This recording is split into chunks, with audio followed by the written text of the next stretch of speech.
Sveicināti Dievs pie mums, un esi mūsu patvērums, lai apspiestiem šo vēsti pauž, kā Dieva dēls pat vāžas lauž. Kāds prieks, nu Dievs ar mums, viņš kļuvis mūsu patvērums.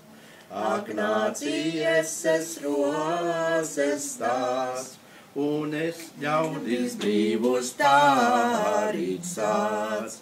Iztumšas dzelmes gaismu sveic, lai visi Dieva dēlu teic. Kāds prieks, nu Dievs ar mums, viņš kļuvis mūsu patvērums. Nāc rīta zvaigznes gaismas stars, lai sirdī zied jauns pavasars. Lai izklīst šaubas pārstāj naids, to iespēj Kristus bērns tik maigs. Kāds prieks, nu Dievs ar mums, viņš kļuvis mūsu patvērums. It was December 23rd, 1993. You were alive. Yay! For a single mom who was going to college and supporting my children completely alone, Christmas was looking bleak. I looked around my little home, realization dawning like a slow, twisting pain. We were poor. Our tiny house had 2 bedrooms, both off the living room. They were so small that my baby daughter's crib barely fit into one room, and my son's twin bed and dresser were squeezed into the other.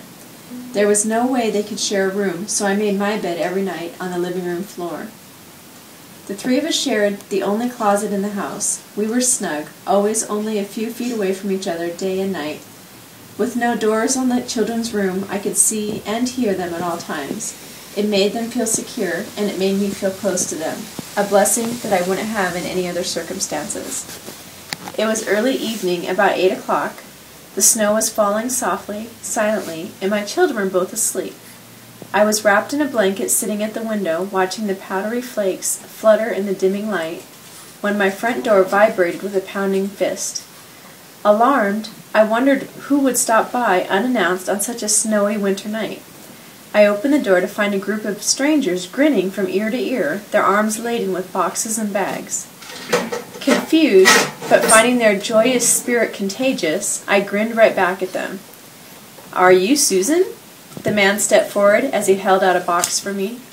Nodding stupidly, unable to find my voice, I was sure they thought I was mentally deficient. "These are for you." The woman thrust another box at me with a huge, beaming smile. The porch light and the snow falling behind her cast a glow over her dark hair, lending her an angelic appearance. I looked down into her box. It was filled to the top with delicious treats, a fat turkey, and all the makings of a traditional Christmas dinner. My eyes filled with tears as the realization of why they were there washed over me. Finally, coming to my senses, I found my voice and invited them in. Following the husband were 2 children staggering with the weight of their packages. The family introduced themselves and told them their packages were all gifts for my little family. This wonderful, beautiful family, who were total strangers to me, somehow knew exactly what we needed. They brought wrapped gifts for each of us, a full buffet for me to make on Christmas Day, and many extras that I never would have afforded. Visions of a beautiful, normal Christmas literally danced in my head. Somehow my secret wish for Christmas was materializing right in front of me. The desperate prayers of a single mom had been heard, and I knew right then and there that God had sent His angels my way. The mysterious angels then handed me a white envelope, gave me another round of grins, and took turns hugging me. They wished me a Merry Christmas and disappeared into the night as suddenly as they had appeared. Amazed and deeply touched, I looked around me at the boxes and gifts strewn at my feet, and felt the ache of depression suddenly being transformed into childlike joy. I began to cry. I cried hard, sobbing tears of the deepest gratitude. A great sense of peace filled me. The knowledge of God's love reaching into my tiny corner of the world enveloped me like a warm quilt. My heart was full. I fell to my knees amid all the boxes and offered a heartfelt prayer of thanks. Getting to my feet, I wrapped myself in my blankets and sat once again to gaze out the window at the gently falling snow. Suddenly I remembered the envelope. Like a child, I ripped it open and gasped at what I saw. A shower of bills flitted to the floor.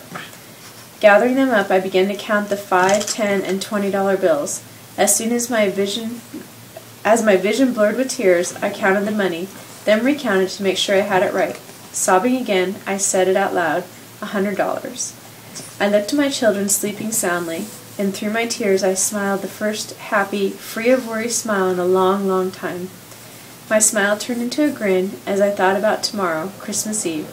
One visit from complete strangers had magically turned a painful day into a special one that we will always remember with happiness. It's now several years since our Christmas angels visited. I have remarried, and our household is happy and richly blessed. Every year since Christmas in 1993, we have chosen a family less blessed than we are. We bring them a carefully selected gifts, food and treats, and as much money as we can spare. It's our way of passing on what was given to us. It's the ripple effect in motion. We hope that the cycle continues and that someday the families we share with will be able to pass it on too. And it's Bar's Ziemsvētki. It's the orphans' Christmas. And I sort of liked it. I mean, it didn't sound sad or anything, but the words were nice. Bāru Ziemassvētki. Vējava nopūta sveci.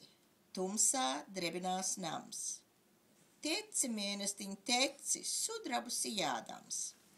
Runcis samalis miltus Ziemassvētku pīrāgiem. Circeņi cepuši siltus uz aizkrāsnes ķieģeļiem. Peles skrubinās klusi svētajā pusnaktī. Dusi māsiņ, dusi, sudraba šūpulī. The end.